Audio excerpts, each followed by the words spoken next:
So I'll start out with the Providence School Superintendent, Sue Lusi. I'm going to frame a question which you can respond to, but you can also ask a question of the Secretary in your comments as well. We know that to take reform to scale, it requires that we support, find effective teachers, that we align instruction, and that we engage with communities. All those things are necessary. And we understand that our Providence Public School Department, while making progress, also has to build its capacity in those areas. Could you reflect on what you're doing, what kind of support you need in Providence Public Schools to strengthen community engagement, to align instruction, and build effective leaders and teachers? Start with an easy question. We are in Providence. I came back to the district starting in July.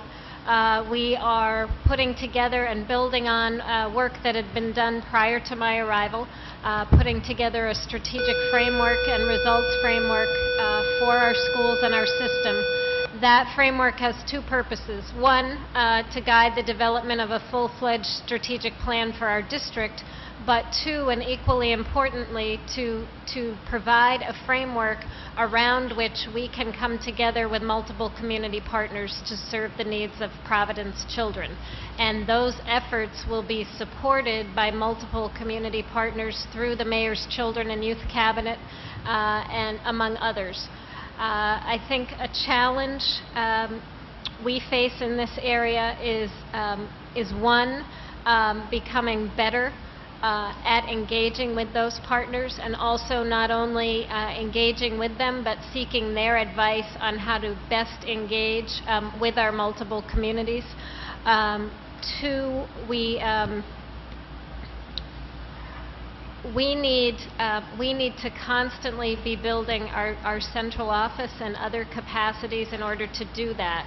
And while part of that is about making a smarter use of our existing resources, we also will need additional resources. And a question I have for the Secretary of Education is, in a district such as Providence, where even schools that are not identified as persistently low achieving, sometimes, in many cases, our schools are points or fractions of a point away from that identification.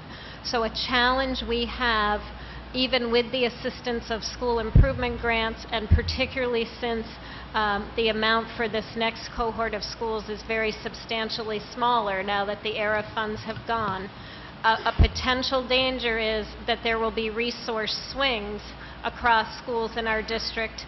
And we could see, in the worst case scenario, a pattern of improvement, then the resources go away, there's a pattern of improvement elsewhere. So a question I have is how we can best think about and be supported in thinking about that systemic improvement, as opposed to just swinging the pendulum back and forth across the district.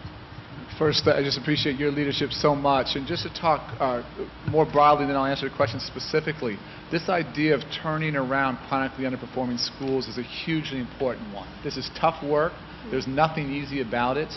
But I had schools in Chicago where 4, 5, 6% of students were reading at grade level, and that had been true not for a couple years but for decades, and we had just allowed those schools and those communities to languish.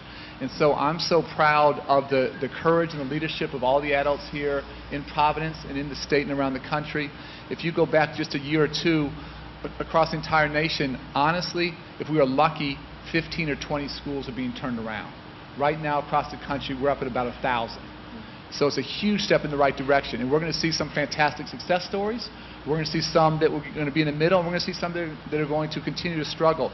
But for the first time, the country is engaged in this very, very tough work, and I can't tell you how much that means to transforming opportunities, not just for children and their families, but for entire communities that we haven't served well historically. So the funding challenge is a real one. I don't have an easy answer on it. What I will say is a couple things. We're in this for the long haul. We want to fund school improvement grants for as long as we're around. We think this is critically important work to do.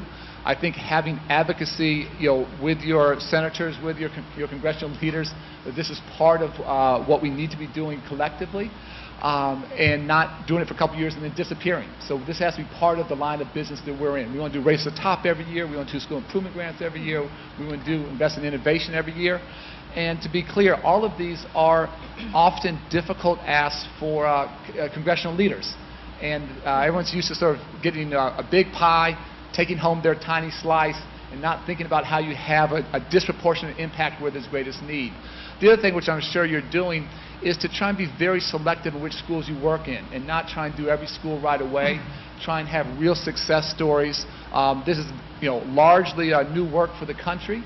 We're going to learn and get better every single year, and the more you can be targeted and strategic and not sort of more diffuse, that's helpful. But again, please push us to continue to fund. This is at the top of our priority list as we go to Congress each year, but having folks in the House, folks in the Senate hear that this kind of work needs to be funded going forward.